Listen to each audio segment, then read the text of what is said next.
For this notebook entry, you will need your notebook, the percent conversion page, the decimal conversion page, and the fraction conversion page, as well as scissors and glue. Cut off the excess around each of the three components separately. They aren't aligned the same, so if you cut them all at once, you might ruin them. Then fold each of the components along the solid line as shown. Cut along the dotted line for each component to create two flaps as shown. Open to the next blank page in your notebook. Starting at the very bottom edge of the page, glue down the percent conversion. Then glue down the decimal conversions component right above that. Then glue down the fraction conversions component right above that. There should be some space left at the top for the title and learning goal. The title is Fraction, Decimal, and Percent Conversions. The learning goal is I can convert numbers between fractions, decimals, and percents. Let's start with fractions to decimals. Divide the numerator by the denominator. This means divide the top number in the fraction by the bottom number in the fraction. The fraction bar is also a symbol for division. Top divided by bottom. Here is one example. The fraction 4/5 can be converted into a decimal by taking 4 divided by 5. I'm going to set this up in a division bracket. 4 is the same thing as 4.0 and 4.00. Adding zeros to the end of a decimal does not change its value. I'm going to add a 0.0 to my 4 because 5 can't go into just 4. I'll write a 0 above the 4 because 5 goes into 0 no times. I'll raise the decimal point up into the answer. Then I can ask myself, how many times does 5 go into 40? It goes into 40 8 times. I'll write the 8 above the 0 in 40. 8 times 5 is exactly 40. 40 minus 40 is 0, so I can stop here. 4/5 written as a decimal is 0.8 or 8/10. Let's check out 1/3. Top divided by bottom. 1 divided by 3. I'll set up a division bracket. 3 can't go into 1, so I'll have to add a decimal point and zeros. 1 is the same thing as 1.0 and 1.00 and so on. 3 goes into 1 no times, so I'll write a 0 above the 1. Then I can think, how many times does 3 go into 10? It can go into it 3 times. I'll write the 3 above the 0 in 10. 3 times 3 is 9. 10 minus 9 is 1. 1 is left over here, and I'll drop down the next number. If there's not another number, you just drop down a 0. You always just drop down the next number. This makes the number 10 again. 3 goes into 10 3 times. I'll write the 3 into the solution. 3 times 3 is 9. 10 minus 9 is 1. So you see it starts to repeat. And it's going to continue to repeat forever in this way. This is called a repeating decimal. All repeating decimals can be written as fractions. The solution here is 0.333333 to infinity. A way we can write this is 0.3 with a bar on top of the 3. This indicates that the 3 repeats forever. Let's try out 1/6. Top divided by bottom. 1 divided by 6. I'll write this in a division bracket. 6 can't go into 1, so I'll add the decimal point and some zeros.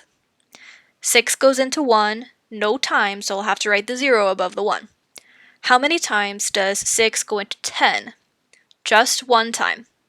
I'll write a 1 above the 0 in 10. 1 times 6 is 6. 10 minus 6 is 4. I'll bring down the next number, which will be a 0 I added. How many times does 6 go into 40? 6 times. I'll put a 6 next in my answer. 6 times 6 is 36. 40 minus 36 is 4. I'll drop down the next 0 and it's 40 again. 6 times 6 is 36. 40 minus 36 is 0. You can see that it's starting to repeat, and this is going to go on forever. This is another repeating decimal. It's a little bit different. The solution to this is 0.1666666, repeating to infinity. We can write this as 0.16 with a bar over only the 6 to indicate that the 6 repeats, but the 1 does not. Let's try 1/11th. Top divided by bottom. 1 divided by 11. I'll set up my division bracket, add the decimals, and the zeros. 11 can't go into 1, so I'll write the 0 above the 1. But 11 can't go into 10 either, so I'll have to put another 0 in the answer. 11 can go into 100 9 times. 9 times 11 is 99. 100 minus 99 is 1. I'll drop down the next number, which will be a 0, but wait, 11 can't go into 10, so now I'm having to add an additional 0. Whenever you must add an additional 0 more than the one that you automatically drop down, you have to put a placeholder 0 to indicate that the 11 couldn't go into the 10.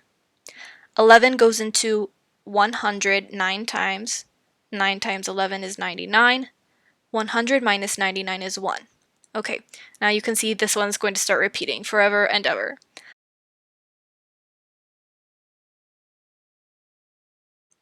Okay, so hopefully you understand a bit about repeating decimals. Again, repeating decimals can always be written as fractions. There are some simple fractions we should be able to convert to decimals by memory, like 1/2, which is 0.5 or 5/10. 1/4 is 0.25 or 25 hundredths, and 1/16 is 0.0625. Okay, maybe that last one you won't be able to memorize, but these are called terminating decimals because they have a definitive ending. This means they stop. They do not go on forever, they terminate because they are terminating decimals. These can always be written as fractions too. Both terminating and repeating decimals can be written as fractions. Alright, back to our notes. The example you should try for your notes is 2/3. Do top divided by the bottom and figure out what 2/3 is as a decimal. Pause the video now in order to solve this example by hand. I want to see the full work for 2 divided by 3. Then come back to the video. Alright, let's see what this looks like on a calculator. We can use a calculator to do this process, top divided by bottom, just how you did it by hand except typing it into the calculator. So for 1/16, type in 1 divided by 16. Here's what the repeating decimal 1/3 looks like.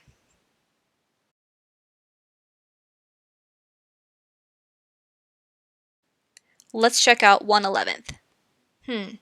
Do you see the last number is a 1? But we know that it's 0.09090909 forever. So where does that 1 come from? There's not enough room on the calculator to keep putting 0.090909 to infinity, so it fills up the screen, then rounds the last number. The 9 that comes after it makes the 0 round up to a 1. This is an estimate or an approximation, not an exact answer. Okay, let's look at 1/7. Because it's a fraction first, you know it has to either be a terminating or a repeating decimal. Well, it says 0.1428574143. Doesn't look like it ends or repeats, but it's just a really long repeat with a rounded ending.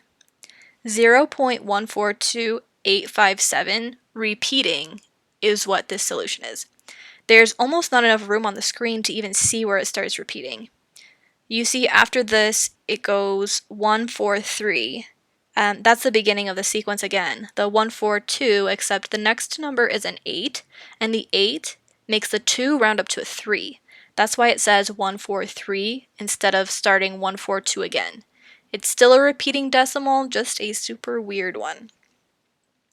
Alternatively, you can use the fraction to decimal conversion button on your calculator. I'm starting with 1 divided by 2, it's a half, which is 0.5.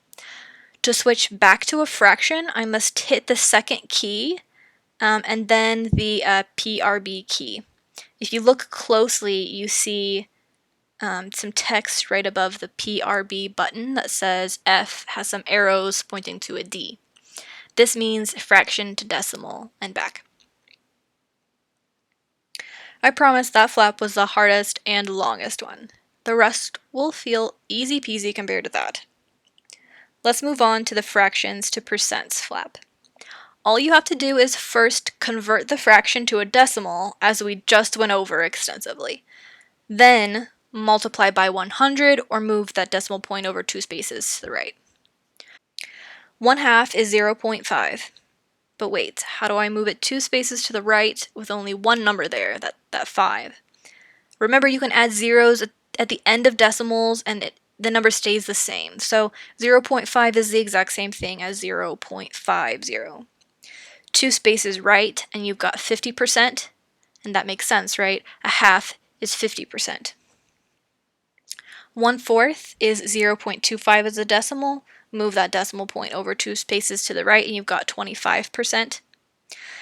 What about crazy numbers like the dreaded sevenths? Well, 6/7 as a decimal is 0.857142 repeating. I can still move the decimal point over 2 spaces to get 85.7142, and then repeating. I'll just want to round the nearest tenth and make it approximately, but not exactly, 85.7%, because the 1 won't round up the 7. It'll stay a 7. What about improper fractions? Improper fractions are amounts that are greater than one whole, where that numerator or the top is bigger than the denominator, the bottom. Take 3/2, for example. I do 3 divided by 2 and get 1.5, so I'm still doing that first step, changing it to a decimal. I have to add some zeros to the end. It's staying the same value though, it's 1.50, and move the decimal point 2 spaces to the right, and I'll get 150%. This is greater than 100% because 3/2 is bigger than one whole. One whole of something would be 100% of something. Now try converting 5/6 into a percent. First, convert 5/6 into a decimal, dividing the top by the bottom. By hand, do not use a calculator. Then move the decimal place to the right twice. Once you finish, check your answers to these examples with a nearby partner. Now onto the decimals to fractions flap. To convert decimals to fractions, you must write the number as the numerator, then write the denominator as the place value of the last digit of the decimal, and simplify. For the decimal 0.5 or 5/10, I'd write 5 in the numerator, or the top of the fraction, and then write a 10 in the bottom, because the last decimal, the 5, is in the tenths place. I'll have to simplify this to 1/2. For the decimal 0.25, I'll write 25 in the numerator and 100 in the denominator, because the last digit of the decimal is the 5, and that's in the hundredths place. I'll simplify that to 1/4. For the decimal 0.167, I'll write 167 in the numerator and 1000 in the denominator, because the last digit of the decimal is the 7, and that's in the thousandths place. This doesn't simplify because 167 is actually a prime number. What about a number greater than 1? The decimal 1.2 is done the same way. Write 12 as the numerator and 10 as the denominator, because the last decimal number is 2 and it's in the tenths place. 12/10. We can simplify this to 6/5 and make it a proper fraction, or a mixed number by writing 1 and 1/5. What if a 0 is in the way? Same deal. Write 108 as the numerator and 100 in the denominator, because the last decimal digit, 8, is in the hundredths place. It's an improper fraction where the top is bigger than the bottom because the number is greater than 1. Right? We started with the decimal 1.08. I'll make it a mixed number as 1 with 8 left over. That's 1 and 8/100ths. I can simplify this to 1 and 2/25. I want you to try out 0.14 and 2.1. Pause the video and convert these decimals to fractions by hand. After you've done this, check with a partner. Decimals to percents flap. This one is easy. You just move the decimal point 2 places to the right. This means you're multiplying it by 100. Here's a few examples. The decimal 0.87 becomes 87%. 1.3 repeating becomes 133.3% when rounded to the nearest tenth. And 0.14529 becomes 14.5% when rounded to the nearest tenth. The number 1 can also be converted to a percent. As a decimal, 1 is 1.0 or 1.00 and so on. Move the decimal point over twice to the right and you've got 100%. One whole something is 100% of it.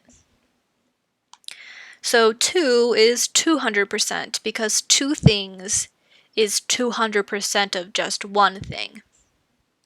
Try out these two examples in your notes, 0.165 and 3. Pause the video and convert these to percents without using a calculator and then check with a partner. Last but not least, we've got percent conversions. This one will be quick. Percents to decimal. You need to divide the percent by 100 or move the decimal point 2 spaces to the left this time. You're doing the opposite of what you were doing before. Some examples. 21%. Move the decimal point, which would be just behind the 21, over to the left 2 spaces. The decimal is 0.21. 143%. Move the decimal point to the left 2 spaces and your decimal is 1.43. It's more than 1 because it's greater than 100%.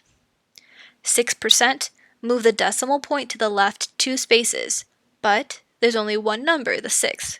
You'll have to add zeros before the 6 to fill any empty spot, making this decimal 0.06. Because just 0.6 would actually be 60%. 0.06 is 6%. All right, last example. What if there's a decimal in the percent? For example, 0.5 or 0.5%. Still, we're going to move 2 spaces to the left, we're dividing by 100, and fill any empty spots with zeros, and your decimal is 0.005. We've made it to the last flap, percents to fractions. Simple. Just write the percent as a fraction over 100. 12% becomes 12 out of 100. Then I'll simplify that fraction to 6/50ths, then 3/25ths. 1.5% becomes 1.5 out of 100. Gotta get rid of the decimal because decimals can't really be in fractions. We don't really want to leave them in fractions. So we're going to multiply both the top and the bottom by 10. This will create an equivalent fraction. Whenever you do the same thing to both the top and the bottom of the fraction, you're just creating an equivalent fraction. It's the same value. So now it's 15 thousandths. Now I can simplify to 3 over 200, and I'm not going to lie, I used the calculator to see how to simplify this one. 212% becomes 212 over 100. This simplifies to 2 and 3/25ths. The reason we do this is because percent literally means per 100 or out of 100. It makes it easy to flip to a fraction because whatever it is, just put it over 100 or out of 100. Okay, try 8% and 106%. Convert these percents to decimals in your notes by hand, not using a calculator, and then check with the partner. Once you're done, make sure you go to the table of contents and add this notebook entry title with the corresponding page numbers.